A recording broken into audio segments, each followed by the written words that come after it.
Assalamualaikum warahmatullahi wabarakatuh. Kembali lagi berjumpa dengan saya, teman-teman semua, yaitu Lukman Agung Wicaksono. Pada pertemuan kali ini kita akan membahas konflik dan integrasi sosial IPS kelas 8. Materi ini berada di bab 2, teman-teman semua. Jadi bisa kalian buka di bab 2. Pada pertemuan kali ini, sebelum kita memulai, alangkah baiknya kita membaca basmalah terlebih dahulu. Baik, terima kasih teman-teman semua. Kita lanjutkan. Kalau minggu kemarin kita membahas kurang lebih, kalau tidak salah, terakhirnya itu kita bahas tentang keberagaman masyarakat Indonesia. Pada pertemuan kali ini kita akan bahas konflik dan integrasi sosial, teman-teman.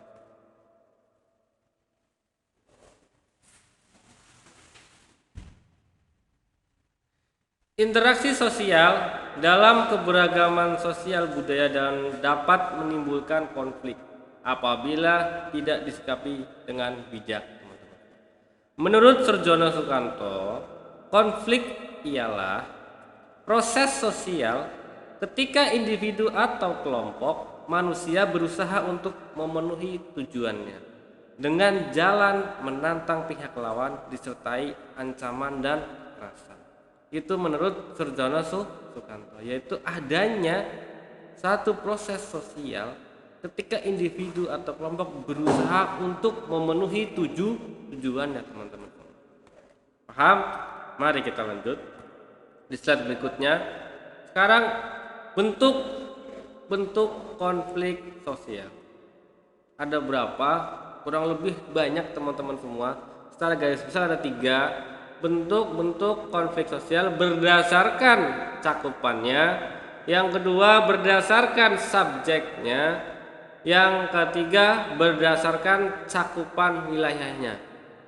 Ketiga inilah yang nanti akan kita bahas hari ini, kurang lebih 10 menit ya, 10 menit. Yang pertama dalam bentuk berdasarkan cakupannya, teman-teman semua. Ayo mari kita lihat. Yang pertama, konflik berdasarkan cakupannya, konflik horizontal. Konflik horizontal merupakan konflik yang terjadi antara individu dan antar kelompok yang memiliki kedudukan sama, yaitu konflik horizontal. Contohnya seperti ini, teman-teman semua. Jadi bisa dikatakan salah satu anak dalam gambar ini dia memiliki kesulitan dalam berinteraksi atau bersosialisasi di kelas. Akibatnya dia murung, dia tidak mau ikut kelas, kemudian dia dijenguk oleh para teman-temannya, dia dibujuk oleh teman-temannya agar bisa kembali lagi ke sekolah dan bisa belajar lagi seperti semula. Jadi kurang lebih seperti itu contohnya. Yang kedua, konflik berdasarkan cakupannya, konflik vertikal, teman-teman semua. Merupakan konflik antara pihak dalam satu struktur organisasi yang mempunyai derajat kedudukan berbeda. Misalnya, konflik yang terjadi antara atasan dan bawahan dalam sebuah kantor. Contoh misalkan Bapak seorang guru IPS mempunyai konflik dengan kepala sekolah, misalkan gara-gara adanya perbedaan pendapat, misalkan contoh.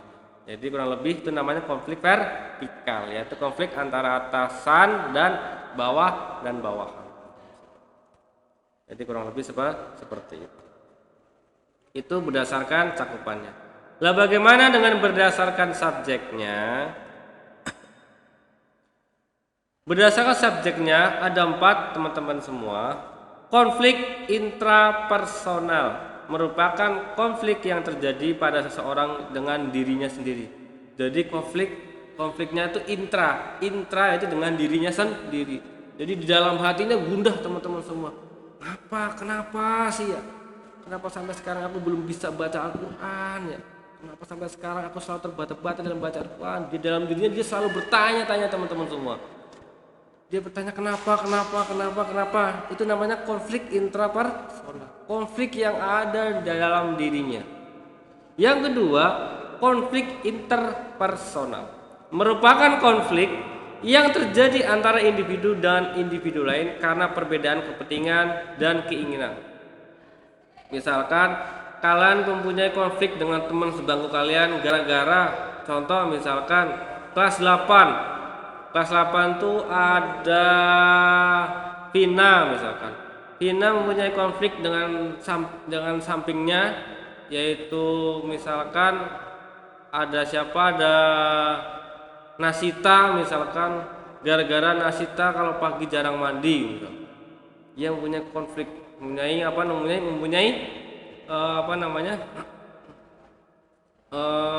permasalahan dengan temannya. Berarti konflik antara individu. Bagaimana dengan konflik individu dan kelompok? Merupakan konflik yang terjadi antara seseorang dengan kelompok karena perbedaan kepentingan serta keinginan, teman-teman. Biasanya individu dengan kelompok ini, individunya seorang tokoh, kelompoknya seorang lembaga sosial, teman-teman. Jadi seorang tokoh mempunyai konflik dengan lembaga sosial. Itu adalah individu dengan kelompok. Yang keempat yaitu konflik antara kelompok terjadi antara satu kelompok dengan kelompok yang lain.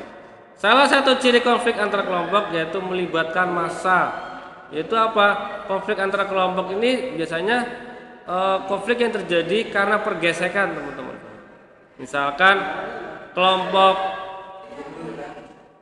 kelompok dari pemuda Pancasila bersitegang dengan kelompok Forkabi misalkan gara-gara merebutkan suatu wilayah.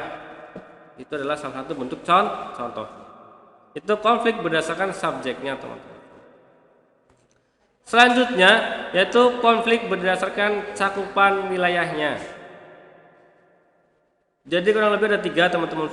Yang paling bawah konflik lokal merupakan konflik antara individu atau antara kelompok dalam lingkup atau skala wilayah yang bisa dikatakan relatif sempit, teman-teman semua. Itu konflik lokal, konflik antara wilayah. Contohnya misalkan antara wilayah, konfliknya orang Bekasi mempunyai permasalahan dengan orang Jakarta gara-gara mengenai perbatasan wilayah. Itu salah satu contoh dari konflik lokal atau konflik antara wilayah. Yang kedua, konflik nasional terjadi antara kelompok masyarakat yang berada dalam satu negara, biasanya ormas atau lembaga sosial yang bersifatnya tinggi, bersifat tinggi dalam arti itu mempunyai cakupan lembaga yang luas, mempunyai massa yang sangat banyak, teman-teman semua. Karena mereka mempunyai permasalahan dengan lembaga sosial lainnya, akibatnya apa? Mereka bersih tegang. Yang terakhir yaitu konflik internasional, yaitu konflik antara negara. Indonesia dengan Malaysia, Indonesia dengan Amerika, Indonesia dengan Rusia misal. Rusia dengan Amerika dengan perang dinginnya. Kemudian ada Korea Utara dengan Korea Selatan dalam persaingan teknologi misal. Itu salah satu bentuk contoh dari konflik internasional. Baik, sampai di sini ada pertanyaan teman-teman semua. Bapak berharap penjelasan dari Bapak jelas dan bisa dicerna dengan baik oleh teman-teman semua kelas 8 putra dan kelas 8 putri santri MBS Kampung Sawah. Kalau ada masih kurang jelas, bisa kalian tanyakan di kolom komentar bawah ini. Bisa kalian tanya sesuka hati, asalkan relevan dengan materi yang kita bahas. Jika ada kata-kata yang masih kurang jelas atau masih kata-kata yang kurang bisa dicerna dan dipahami oleh teman-teman semua, Bapak mohon maaf dengan sebaik-baiknya, dengan serendah-rendahnya, Bapak minta maaf. Jangan lupa kerjakan tugasnya, jangan sampai telat dan jangan sampai tidak mengumpulkan karena tugas di pembelajaran sekarang ini sangat penting teman-teman semua. Oleh karena itu kerjakan tugasnya dengan baik dan benar. Ucapkan terima kasih, jazakumullah. Jangan lupa like dan subscribe video ini agar video ini terus berlanjut dan bisa bermanfaat untuk orang banyak. Terima kasih. Wassalamualaikum warahmatullahi wabarakatuh.